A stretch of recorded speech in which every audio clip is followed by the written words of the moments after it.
রোজা নামাজ হজ যাকাত কিচ্ছু লাগবে না, দানের শেষে ভোট দিলে বেঁচে যেতে পারবেন। কুমিল্লার নাঙ্গলকোটে তৈরি হয়েছে তীব্র বিতর্ক ও রহস্য। ভিডিওতে শোনা যায় এক বিএনপি নেতার কণ্ঠে ধর্মীয় ইবাদত নিয়ে চাঞ্চল্যকর মন্তব্য, যা মুহূর্তেই সামাজিক যোগাযোগ মাধ্যমে ছড়িয়ে পড়ে।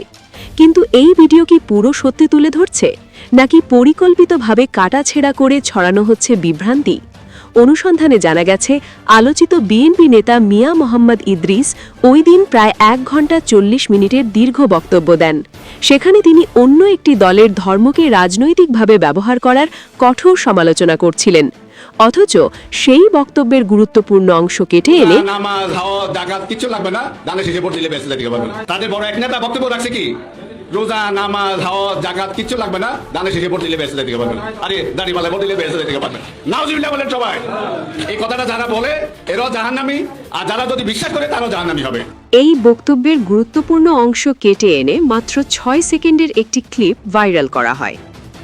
সবচেয়ে রহস্যজনক বিষয়, যে অংশে তিনি বক্তব্য সংশোধন করেন, নাউজুবিল্লাহ বলে প্রতিবাদ জানান এবং এই ধরনের মন্তব্যকারীদের জাহান্নামী বলেন, সেই অংশগুলোই ভিডিও থেকে গায়েব। গুজব নয়, আসুন সব মিলে সুন্দর বাংলাদেশ করি। এই রহস্যের পূর্ণ সত্য জানতে এবং নির্ভরযোগ্য আপডেট পেতে এখনই সাবস্ক্রাইব করুন আমাদের চ্যানেল। সঙ্গে থাকুন সত্যের অনুসন্ধানে।